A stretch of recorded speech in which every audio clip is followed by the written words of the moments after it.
Estamos en el año de la abundancia, estamos en un año de crecimiento para la abundancia.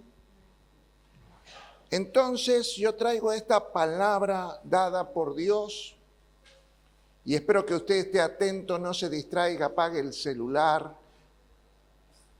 Espero que no sea de la gente que distrae a otros levantándose y yendo al baño, volviendo, subiendo, bajando. No se distraiga porque lo que hoy va a pasar va a cambiar su destino. Usted tiene que crecer, usted tiene que entrar a adquirir las promesas, embarazarse de los sueños y las promesas de Dios para su vida y darlas a luz. Así que hoy te voy a hablar cómo dejar de ser un miembro, una mujer de silla y convertirte en una mujer de altar.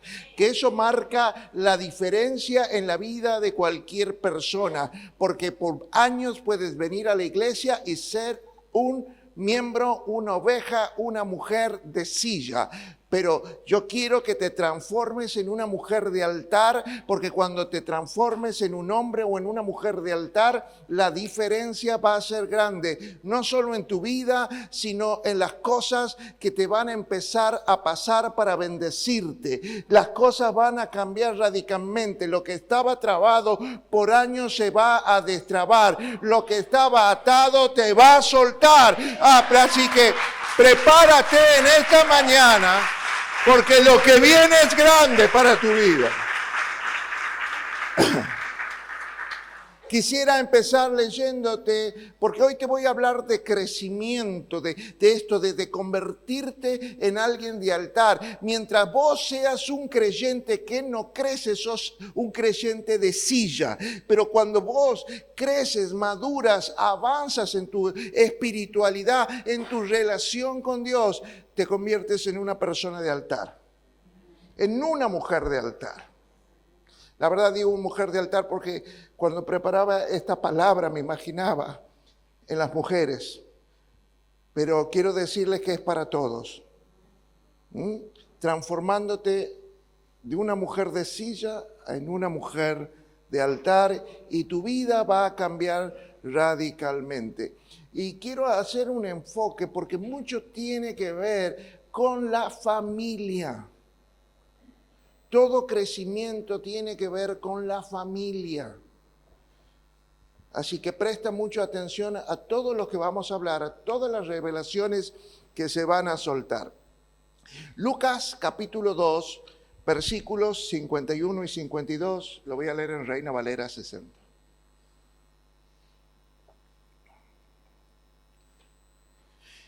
Y descendió con ellos y volvió a Nazaret.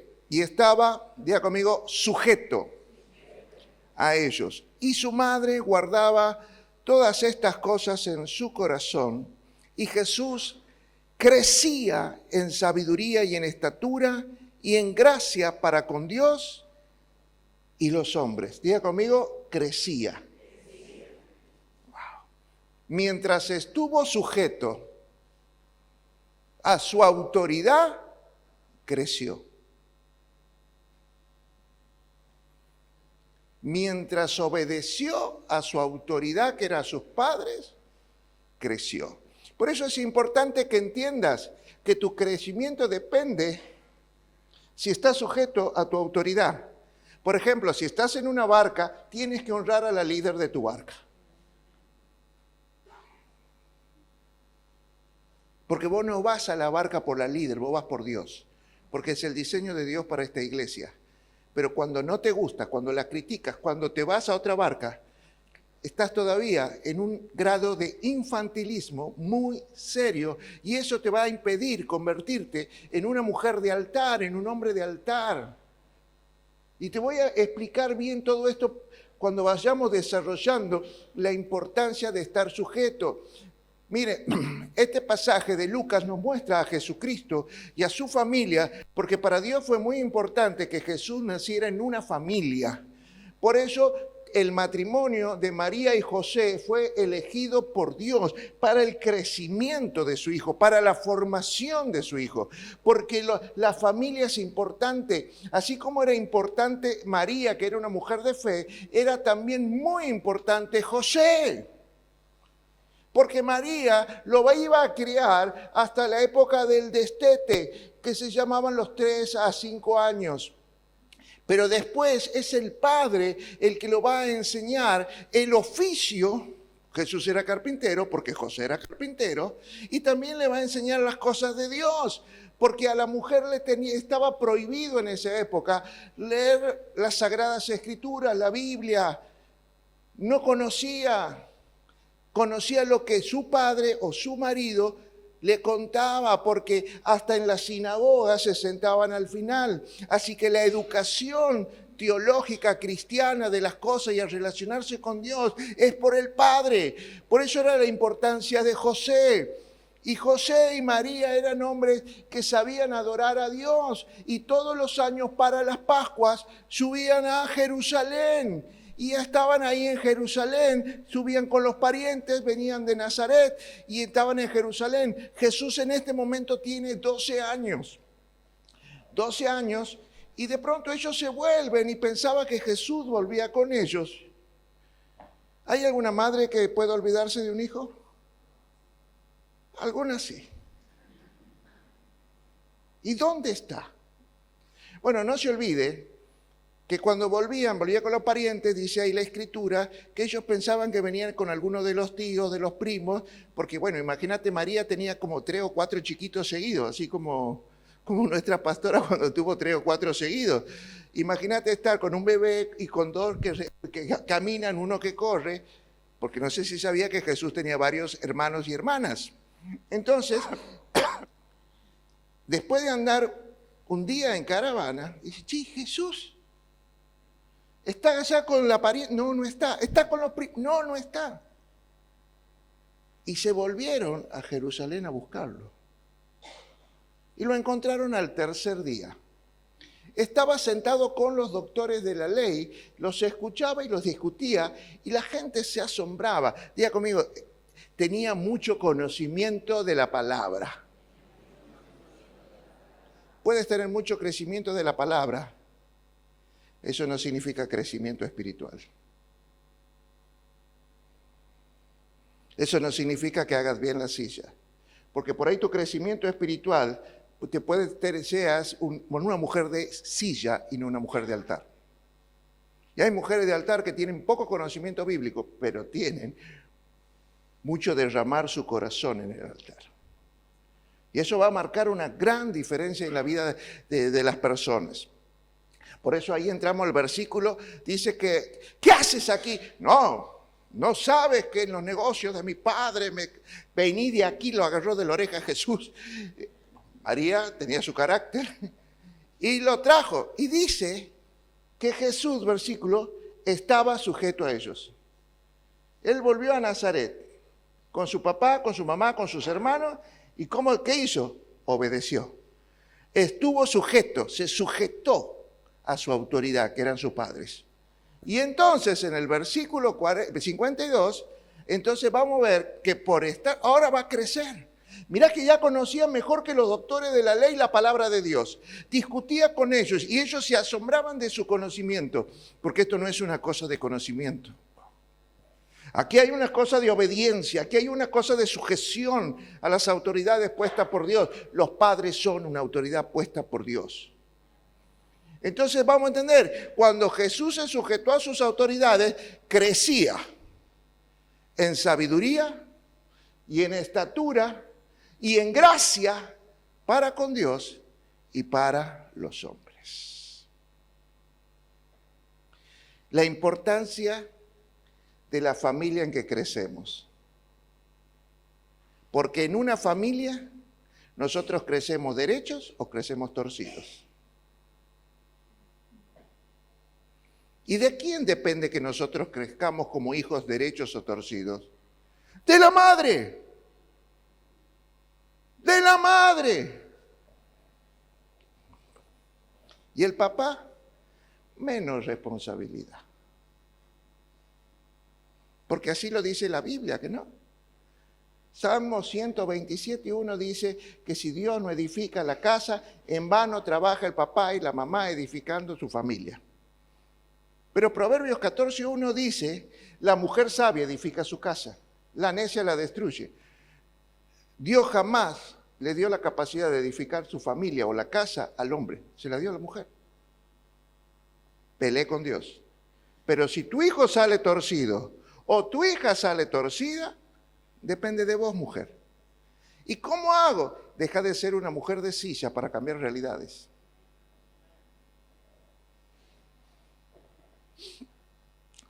Jesús necesitó crecer.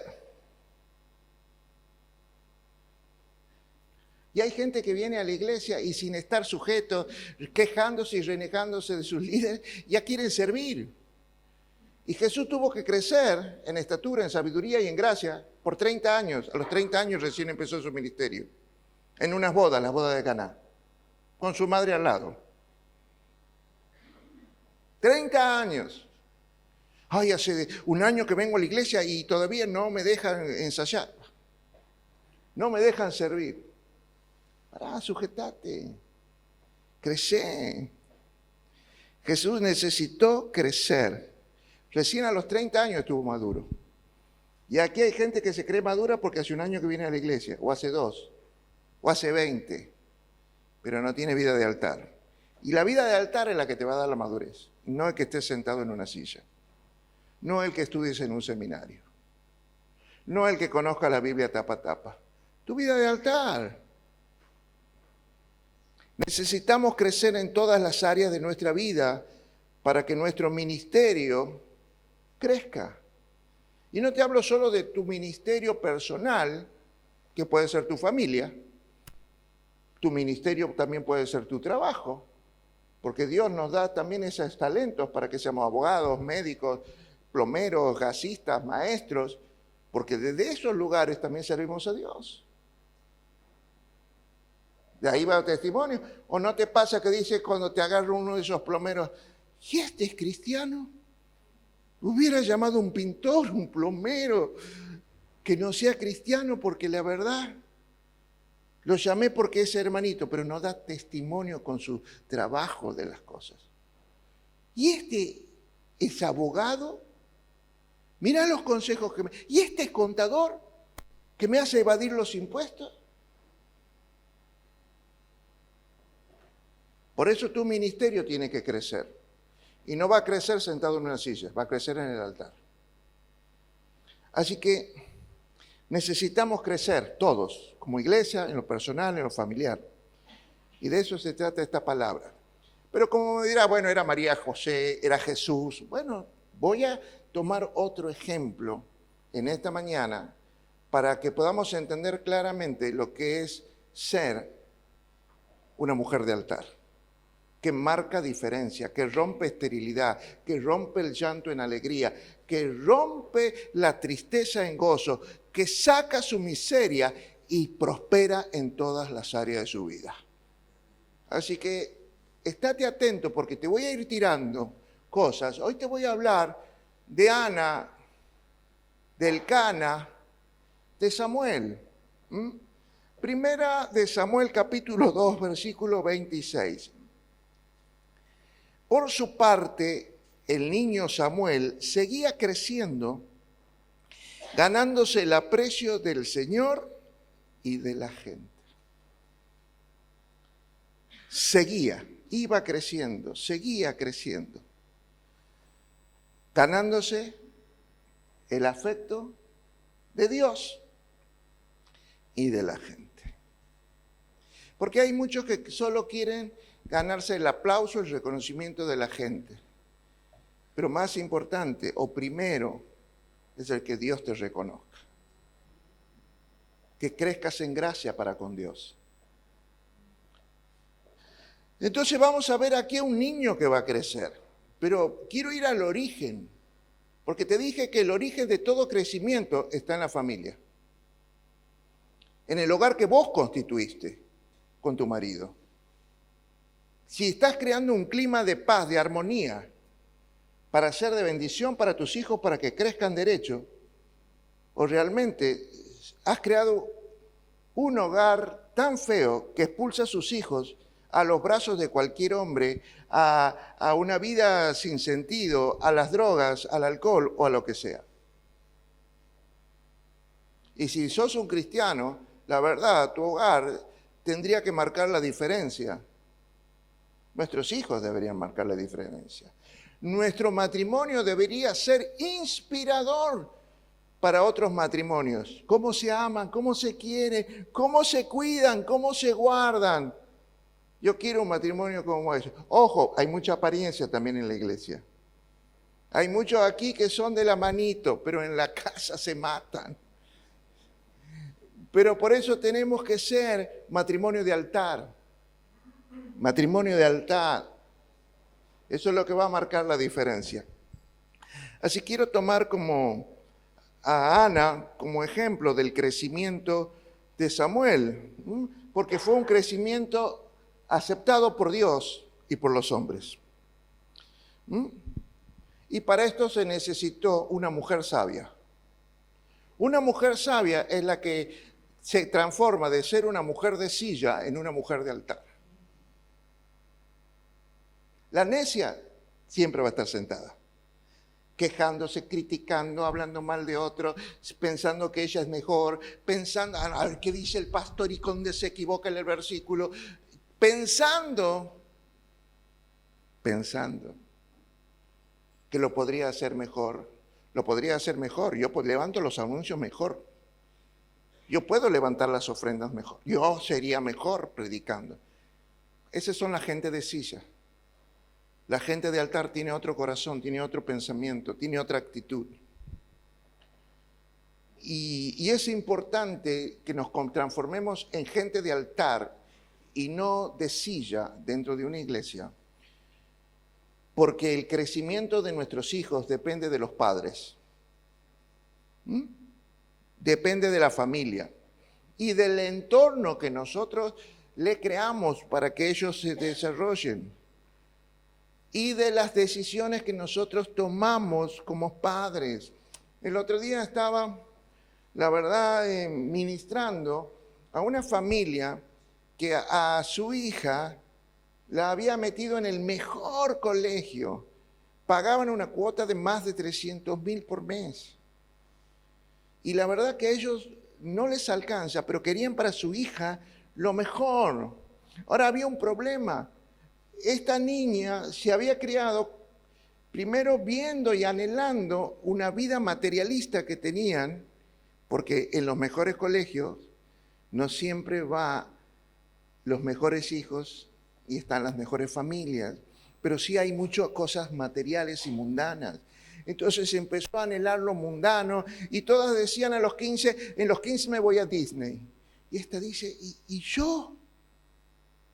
¿Cuándo voy a ir a Disney? Y empezó a anhelar en su corazón y a volverse ambiciosa de cosas mundanas, de ropa, de marcas, de esto y de lo otro. Y esos padres que habían pensado que metiéndole en el mejor colegio iban a garantizar una educación de otro nivel, ¿saben qué? La torcieron. No fue correcto una decisión. Por eso tenemos que pensar y tenemos que enviar a nuestros hijos a colegios cristianos. Tenemos que ver las decisiones que tomemos para después no arrepentirnos de que todos nuestros hijos van a crecer. Allá está mi hijo amado Antonito. Y está creciendo cada vez más. Pero ¿qué pasaría si yo a los 10 años de Antonito le decía, no, yo no quiero ir al colegio? Bueno, mi amor, no vaya al colegio. Yo quiero jugar todo el día a la Play. Juegue a la Play todo el día. Y se pasaba todo el día en la Play durante un año. En su pieza, Play, hamburguesa, McDonald's y todo. Dentro de un año, de los 10 años que tenía, iba a cumplir 11. Hubiera crecido en edad, pero hubiera crecido intelectualmente, socialmente, hubiera madurado emocionalmente, o solamente hubiera cumplido un año más. No podemos dejar que nuestros hijos hagan lo que quieren. Para eso dice que el padre que ama a sus hijos los disciplina. Si no, lea la Biblia. Entonces nosotros, es cuestión nuestra, depende de nosotros el crecimiento y el desarrollo de nuestros hijos. Porque encima, nuestros hijos no siempre crecen como nosotros esperamos. ¿Alguien entiende lo que estoy hablando?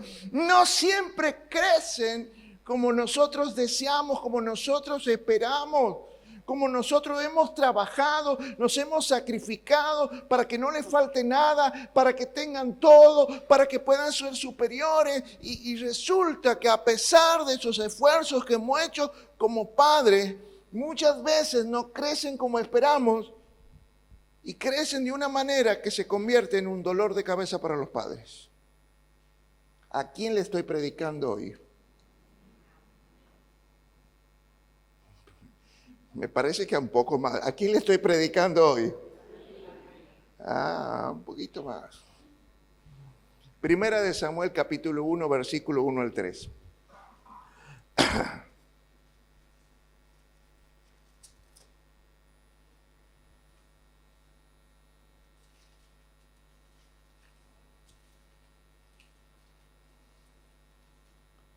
Primera de Samuel, capítulo 1, versículos del 1 al 3. Hubo un varón de Ramataim, de Sofim, del monte de Efraín, el cual se llamaba Elcana, hijo de Jeroam, hijo de Eliú, hijo de Tou, hijo de Suf, efrateo. Escuche bien, se llamaba Elcana. Pero si bien era de Efraín, la descendencia de Samuel a través del Elcana es que era levita. Diga conmigo, levita. De la tribu de Leví. Después búsquelo si usted quiere estudiar. Versículo 2. Él tenía 2 mujeres.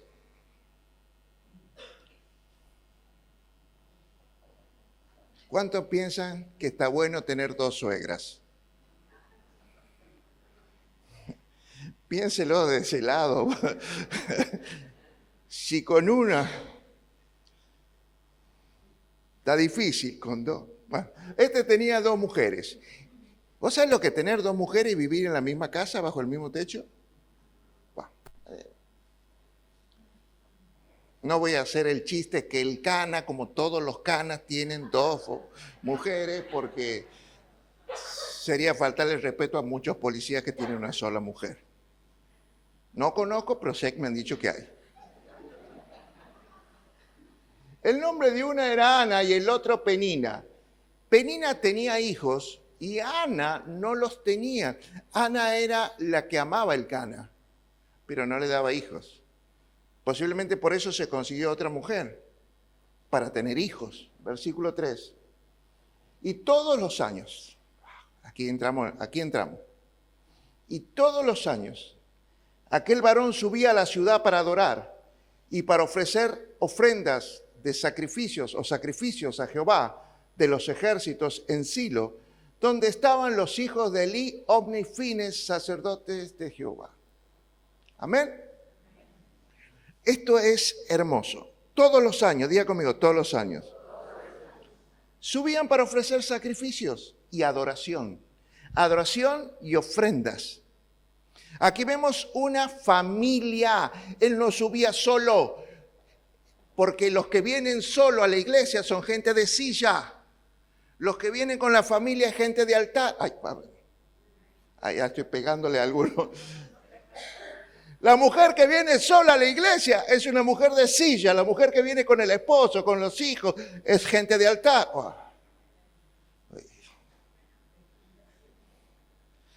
Bueno. ¿Lo entendió?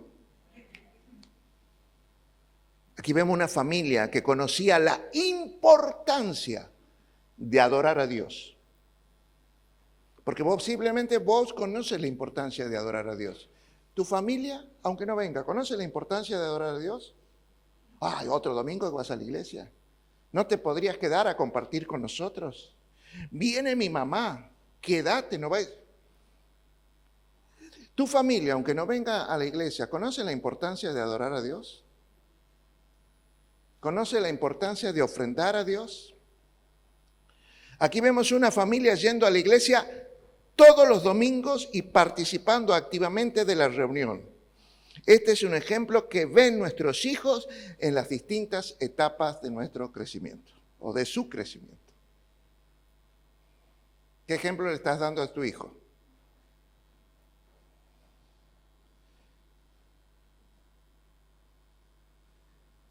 Yo vengo cuando me toca predicar. Cuando no me toca predicar, no vengo.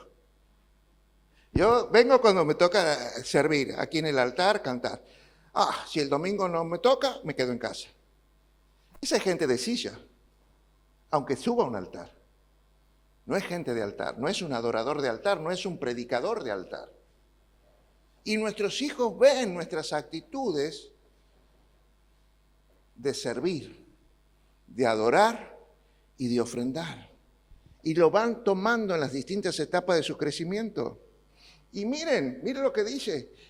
Ellos iban a la iglesia, iban a la barca, iban a las actividades, a pesar que Omnifines eran un desastre como pastores y sacerdotes. Se acostaban con las mujeres de la iglesia, robaban la plata de la ofrenda, eran de terror. No era gente de altar, eran pastores, pero no eran pastores de altar. Omnifines eran lo peor que te podía pasar para que sea un líder de tu barca, para que sea un pastor de la iglesia. Pero ellos no iban por Omnifines. Ellos no iban por la líder de barca. Ellos no iban por el pastor. Ellos iban por Dios. Porque la gente de...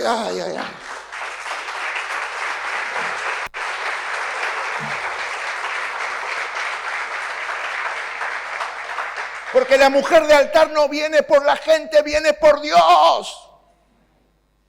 Y no está mirando quién es su líder, o quién predica hoy, o quién adora hoy para ver si voy a la iglesia, o si llueve, o si hace calor. Yo voy por Dios.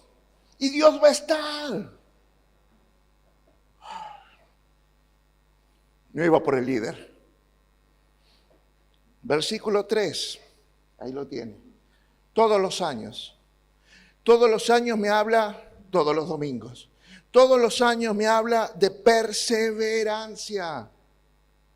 La perseverancia marca el crecimiento de nuestros hijos. La perseverancia habla de rompimiento. Diga conmigo, la perseverancia habla de rompimiento. Te lo voy a decir a la manera de la Biblia de mi abuela. ¿Quieres? Tanto va el cántaro al agua que se rompe. Perseverancia. Miren, la perseverancia produce un rompimiento de la esterilidad para que te embarace. Por eso es un rompimiento de la tristeza para que produzca alegría. Produce un rompimiento de esa falta de felicidad para que empieces a amar y recibir amor. Produce un rompimiento de la pobreza para que recibas abundancia. Rompimiento, la perseverancia, todos los domingos, todos los domingos. Yo ya vine al viernes, sí, pero el día del Señor es el domingo. Yo el sábado estuve con los jóvenes, sí, pero el día del Señor es el domingo. Nada reemplaza al día del Señor. ¿A quién le estoy predicando? Porque me parece que me estoy predicando a mí. ¿A quién? Dígalo fuerte, vamos. ¿A quién? ¿Usted necesita que algo se rompa? ¿Que algo se destrabe en su vida, en su matrimonio, en su familia, en su economía, en su salud? Perseverancia. Todos los domingos habla de gente, de altar. Esto habla de una acción constante de adorar y de ofrendar que va a producir el rompimiento de la esterilidad de Ana. Lo oímos, ¿que no? Que Ana era estéril y no podía tener hijos. Perseverancia prepara el camino para grandes cosas en tu vida. Si vos vienes un domingo al mes o si no me toca no voy, entonces no esperes grandes cosas. Y yo te estoy dando señales para que entiendas que viene un año de abundancia y de grandes cosas, pero vamos a necesitar de tu perseverancia y de tu transformación de una mujer de silla a una mujer de altar. Y que si has venido el viernes, ya no vengo el domingo. No esperes. No esperes grandes cosas. Aquí estoy hablando. Vos tienes que venir. Ay, pero estoy cansado. Yo también me canso y vengo igual. Ay, pero estoy medio resfriado. Yo he venido con fiebre a predicar.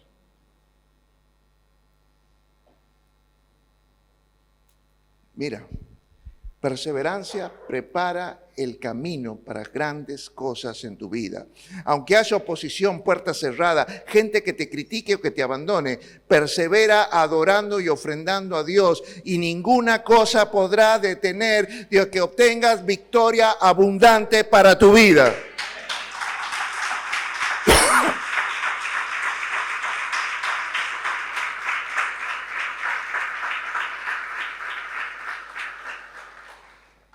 Mire, una de las cosas más tremendas que hace el enemigo en la vida de una persona es robarle los sueños.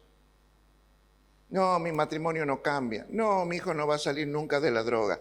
Y empezamos a ver ahí gente que dejó de soñar. Por eso la palabra de Dios, no sé si ha leído alguna vez cuando dice que cuando Dios nos libere de la cautividad, seremos como los que sueñan.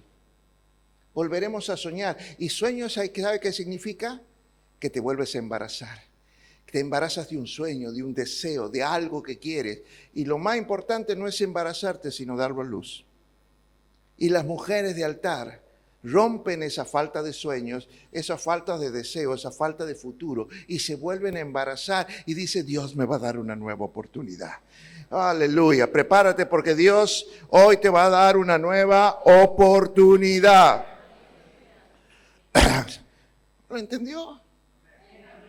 Que Dios va a producir un rompimiento de aquellas cosas que están muertas en tu vida, que son estériles. Va a producir un rompimiento y te va a embarazar de algo grande y eterno. Ellos venían de Ratamaín, versículo 1. Y Ratamaín es el lugar donde estaban los atalayas. ¿Quién eran los atalayas? Los visionarios. La gente que veía desde lejos. ¿Quién venía? Ya se los prediqué esto. Son los visionarios los que ven futuro.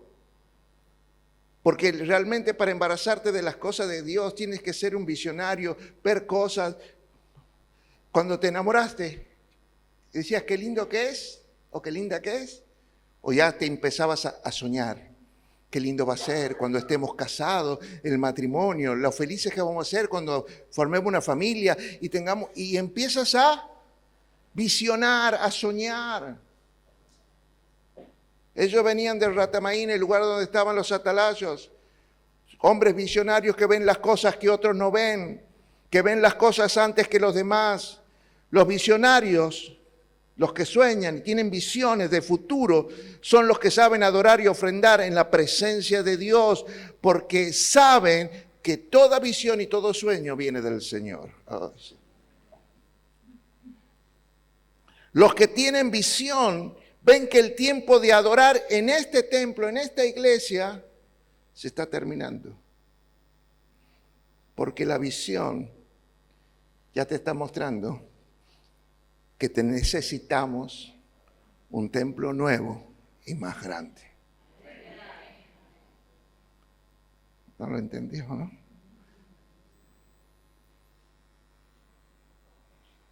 Que estamos creciendo como iglesia y que este templo ya no queda chico. Prosigamos con la palabra. Versículo 4 al 7. Cuando llegaba el día que Elcana ofrecía sacrificio, daba a Penina, a su mujer y a sus hijos y a todos sus hijos una parte del sacrificio. Versículo que sigue. Pero a Ana le daba una parte escogida porque amaba a Ana, porque Jehová no le había concedido tener hijos. Versículo 6. Y su rival, Penina, la irritaba, enojándola y entristeciéndola. O sea, se le burlaba, le hacía bullying, porque Jehová no le había concedido tener hijos.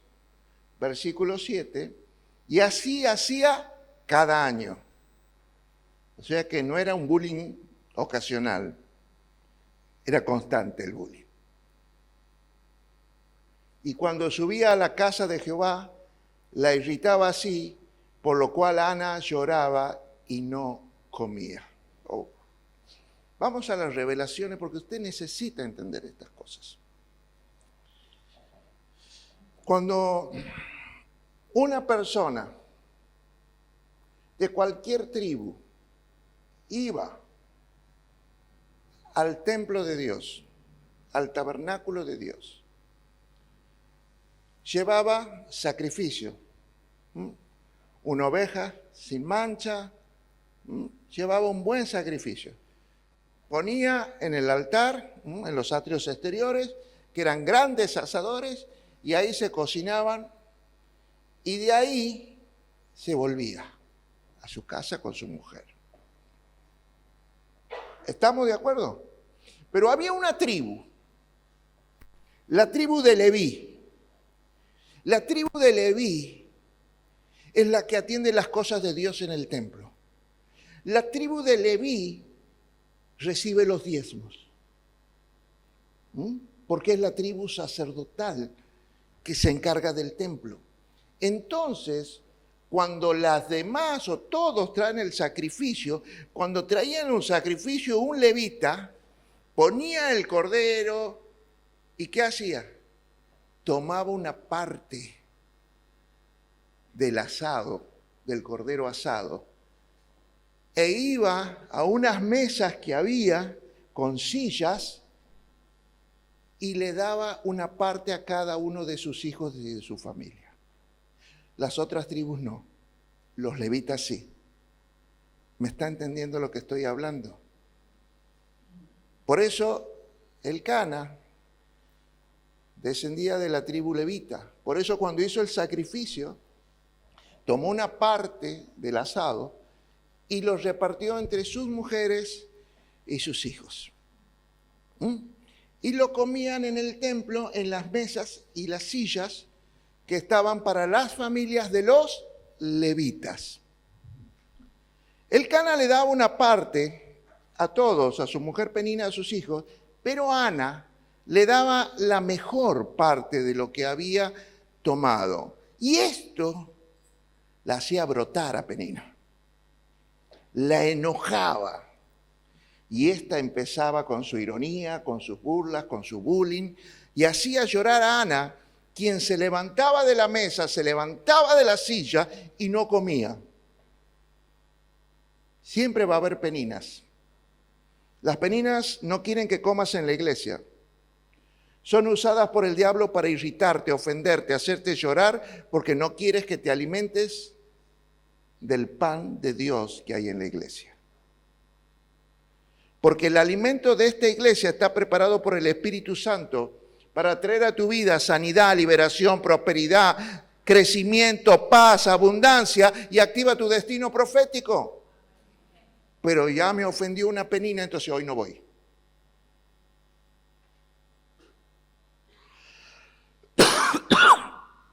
Ana lloraba, dice, y no comía. ¿Sabes qué? Dios te va a cambiar de mesa. Porque hay mesas donde estás comiendo y después te levantas llorando, amargado, con tristeza, sin futuro. ¿No te ha pasado? Porque ¿qué significa qué es lo que comes en una mesa? ¿Qué es lo que hablas? ¿Qué es lo que escuchas?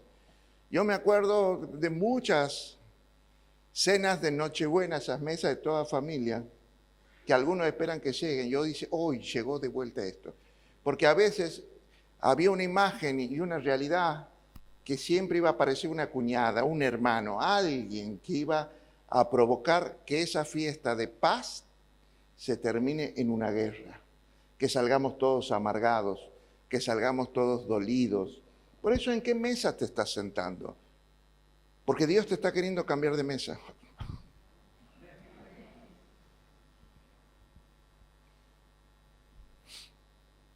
Y Dios quiere llevarte a una mesa donde Él va a preparar banquetes. ¿Quién te lo va a preparar? Dios, delante de tus enemigos. Prepárate porque hay un cambio.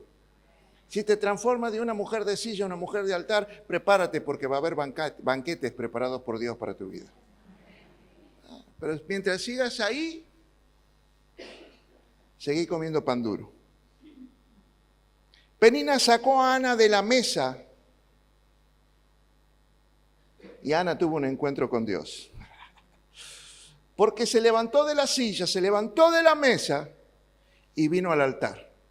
No fue otra mesa, porque a veces nosotros somos tan tontos. Vamos de mesa en mesa y queriendo escuchar lo que queremos escuchar. Pero Ana, cuando se levantó de la silla y se levantó de la mesa, ¿dónde estaba? En la casa de Dios. ¿Y a dónde fue? Al altar. No fue a otra mesa, no se fue fuera del templo. Se fue al altar. No es lo mismo la silla que el altar.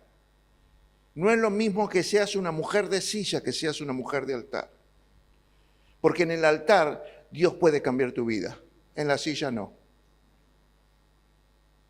Y Dios va a usar a Penina para colocarte en el lugar correcto. Porque si Penina no la maltrataba, se burlaba, Ana nunca hubiera ido al altar. Así que bendecía a las peninas de tu vida. Que te convirtieron en una mujer de altar. Que te hicieron que estés en el lugar correcto. Ahora Ana ya no estaba derramando sus lágrimas en la silla o al costado de la mesa. Ahora Ana estaba derramando sus lágrimas en el lugar correcto, en el altar de Dios. ¿Dónde derramas tus lágrimas? Porque estás por ahí mojando las almohadas y derramando tus lágrimas en los brazos equivocados, ante las personas equivocadas. Y ¿sabes qué? Es en el altar ante Dios, donde tienes que derramar tus lágrimas. Ese es el lugar correcto. Y Ana se arrodilló estéril y se levantó embarazada. Ay.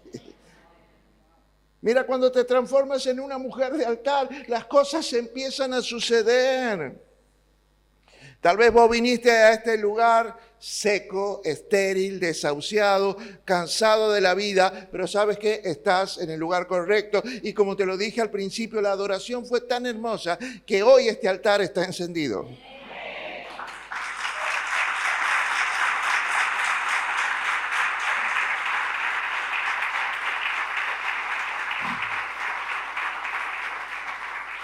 Así que si entiendes bien, esta mañana puedes salir de aquí embarazado. Oh. Versículo 9. Fíjate el sacerdote. Se levantó Ana, después que hubo, y se fue al templo. Y el sacerdote Elí estaba sentado en una silla junto al pilar del templo de Jehová. Diga conmigo, el sacerdote no era un sacerdote de altar. No todo líder es un líder de altar. No todo pastor es un pastor de altar. No todo profeta es un profeta de altar. Somos muchas veces pastores de sillas, pastores carnales. Qué bueno es cuando encuentras una iglesia donde tienes un pastor de altar, que tiene comunión, que tiene revelación de las cosas de Dios y te da alimento fresco cada vez que vienes. Y te enseña a disciplinarte para que crezcas correctamente. Elí, ¿dónde estaba? En la silla. Ahora fíjate, él era un sacerdote de silla, no de altar. Pero por el manto que portaba, su palabra tenía autoridad. La autoridad tiene que ver con el manto que portas y la palabra de una autoridad causa efecto en el mundo espiritual. Versículo 17 pone. Elí le respondió, después de que vio, estás borracha. No, no estoy borracha. Lo que pasa es que no hablo porque es tanta la pena y estoy soltando lágrimas y lágrimas. Recomiendo una prédica, ojalá la tengan ahí. Que hablaba de que las lágrimas traen encapsulados los deseos de nuestro corazón. No necesitas palabras, ya las lágrimas portan ahí, tienen encapsulado lo que te está pasando y eso lo escucha Dios. Entonces le dice, ¿estás borracha? ¿Estás sin hablar y llorando aquí? No, no estoy borracha, esto me pasa. Entonces él le dice, ve en paz y Dios te otorgue la petición. La bendice y le dice que Dios te haga conforme has pedido. Pero era un pastor de silla, no tenía altar. Era un tipo que ya estaba ciego a las cosas de Dios, engordando en la carne y no engordando el espíritu. Sus hijos creciendo totalmente torcidos, pero tiene manto. Tiene manto, tiene autoridad. Y una palabra de él activó el embarazo. Porque la bendijo. Porque la bendijo. Por eso, ninguna de tus palabras son inocentes. Y usted tiene el manto de autoridad en su casa como papá o como mamá. Así que si le dices a tu hijo que no sirves, que no vales nada, ¿para qué te tuve? O cualquier palabra hiriente o cualquier palabra descalificante o entre esposos, ¿sabes qué pasa? Los anulas. No importa si es un buen papá o una buena mamá, igual los hijos amamos a los padres. Aunque estén presos en la cárcel, los vamos a visitar. Amamos a nuestros padres y sus palabras nos dañan porque los amamos y porque son nuestra autoridad. ¿Alguien entiende lo que estoy pasando? ¿Sabe la cantidad de padres que nos han herido a lo largo de nuestras vidas? Con una mirada, con una descalificación, la falta de valoración. Y le dijo y la bendijo y ella se levantó con un sueño. Pero aquí te quiero contar una historia. Porque sé que esta parte no lo han leído ustedes. El esposo es la cabeza y es la autoridad. Ahora, ¿te imaginas que ella dice, estoy embarazada, voy a tener un hijo varón que tanto has deseado tener conmigo porque soy la mujer que ama? Pero ¿sabes qué? Se lo voy a dar al templo para que él lo críe. Entonces, el marido como autoridad podía anular el pacto de Ana. Decirle, no señora, tanto he deseado un hijo varón, yo lo voy a criar. ¿Quién lo va a criar? Elí, mira cómo ha criado los hijos. ¿Él me va a criar los hijos? ¿El pastor me va a criar los hijos? No, señor. Pero el Cana, como esposo, que podía anular el voto de Ana, no lo anuló. No lo anuló. Dios va a poner gente a tu lado que no te va a anular tu llamado, que no va a anular los propósitos y los votos que le hiciste a Dios en tu vida. Porque qué importante es cuando vamos a la iglesia y tu mujer te apoya, tu marido te apoya, tus hijos te apoyan. Vas a poner gente, prepárate porque viene un cambio. No sé qué esperas de abundancia. Porque hay gente de silla que espera plata, auto, casa. Pero hay gente de altar que anhela más cosas de Dios, mejores cosas en su familia, mejores cosas, más paz en su matrimonio, ver a sus hijos crecer bien. Así que prepárate, Dios va a poner gente de altar a tu lado. No lo creen, pero bueno. Pero Dios te los pone cuando te conviertes en una persona de altar. Cuando Samuel tenía 3 años, fue entregado al sumo sacerdote Elí para que lo críe en el templo. Y Samuel, y esto es otra prédica, crecía en la presencia de Dios. Crecía en la presencia de Dios. Crecía en el altar.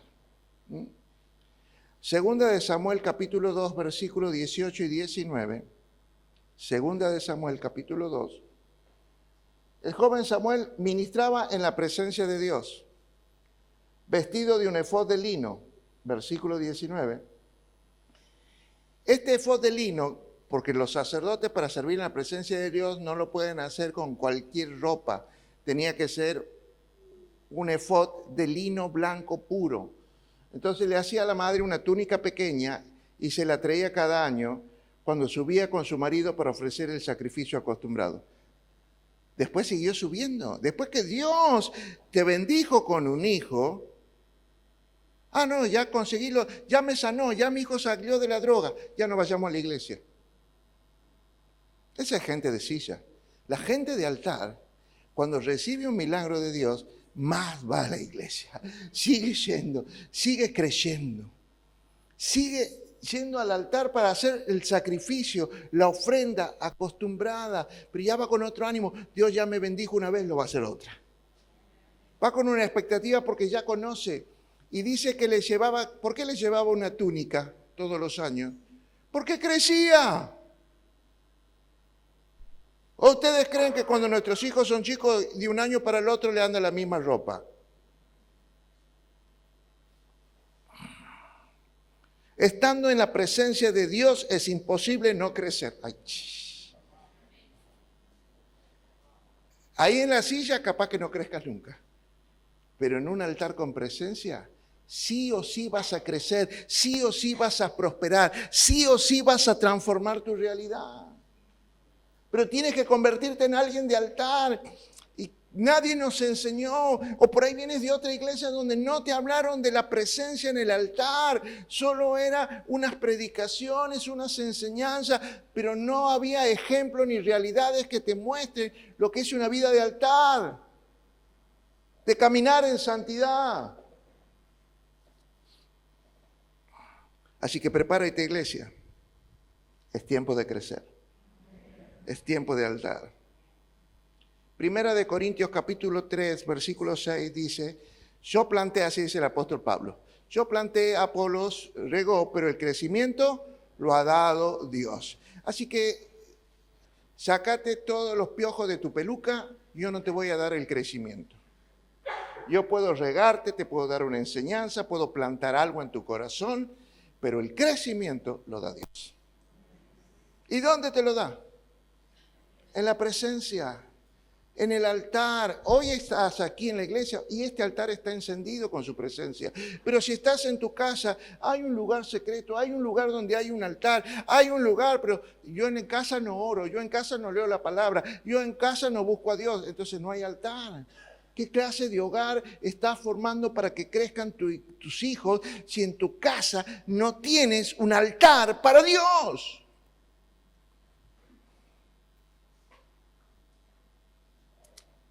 Nosotros somos los que hacemos el altar en nuestras casas. Y lo tenemos que tener encendido con fuego, con oración, con lectura. ¿Sabes por qué esta iglesia está creciendo? Porque Dios está aquí. Y el crecimiento es celestial. El crecimiento es del cielo, no es de la tierra. El crecimiento lo da Dios. Yo por más que quiera hacer crecer a mi mujer en las cosas de Dios, o a mis hijos, o a ustedes, lo puedo sembrar, puedo regar. Pero el crecimiento lo da Dios, pero para eso tengo que mostrarles un camino. Les tengo que dar el ejemplo. Ah, no, cuando mi mujer sea una mujer de altar, entonces yo también. No, yo tengo que venir y tal vez después la perseverancia, el ejemplo, haga que mis hijos, mi mujer, también anhelen y deseen ser gente de altar. La palabra profética nos habla de estar conectados a Dios para crecer. Bab. Y que debemos extender el sitio de nuestra tienda y afirmar nuestras estacas. Y lo dije también de otra manera. Cómprate zapatillas grandes, porque si no te van a apretar, porque este es un año de crecimiento y estamos creciendo. Y el crecimiento en la presencia de Dios te lleva a tener intimidad, te lleva a escuchar su voz y a tener revelaciones proféticas. Mientras el niño jovencito Samuel crecía ministrando en la presencia de Dios, no solo necesitaba zapatillas más grandes o una túnica de otro tamaño, sino hay una cosa, Dios le empezó a hablar. Él estaba dormido y Dios le empezó a hablar en sueños. Dios le empezó a hablar, empezó a tener revelaciones proféticas. Se activó lo profético en su vida. Se activó porque él es el resultado de una madre que dejó la silla y vino al altar. Dejó de ser una mujer de silla, una mujer de mesa, una mujer de tomar café con las amigas, a ser una mujer de altar. Y lo que hizo la madre afectó el desarrollo y el crecimiento y la bendición para sus hijos. Porque no solo lo tuvo a Samuel, después tuvo otros hijos más. Miren, declaro que es tiempo de crecimiento, que es tiempo de activación de dones aquí en tu vida, en la iglesia. Declaro que se van a soltar y se van a destrabar las lenguas del Espíritu, para que en la presencia de Dios adores no con palabras humanas, sino con un lenguaje espiritual. Para que tus lágrimas sean una forma de peticionar a Dios, no con palabras, porque tus lágrimas tienen tu petición encapsulada, tienen el deseo del corazón de una madre rota, el corazón de una esposa desilusionada, tiene la realidad. Ay, no hay palabra, ay, no hay... Mira, a veces tu realidad, por más que la quieras expresar con palabras, tus palabras no pueden describir lo que estás viviendo en tu casa, en tu matrimonio, con tus hijos, pero tus lágrimas sí. Declaro que es tiempo de crecimiento. Declaro que somos una iglesia visionaria. Declaro que tenemos una visión diferente. Donde otros ven un árbol, nosotros vemos un bosque. Donde otros ven un adicto, nosotros vemos un predicador. Donde otros ven un enfermo, nosotros vemos a alguien sano. Donde alguien ve un matrimonio totalmente hecho pedazos, nosotros vemos una familia y un matrimonio restaurado. Y declaro que solo la perseverancia va a hacer que ninguna oposición pueda detenerte. Declaro que estamos en el lugar correcto. Declaro que estamos en el altar de su presencia. Y que sí o sí vamos a crecer. Pero tienes que transformar tu vida. Debes dejar de ser una mujer de silla. ¿Quieres ver cambios? ¿Quieres volver a soñar? ¿Quieres volver a ilusionarte con cosas lindas? ¿Quieres que tu realidad de tu matrimonio, de tus hijos, cambien realmente radical y ser feliz? Disfrutar el amor. Deja la silla. Deja la silla. Y ve al lugar donde tus lágrimas te van a embarazar. Tus lágrimas van a tener una respuesta, no en la silla, sino en el altar.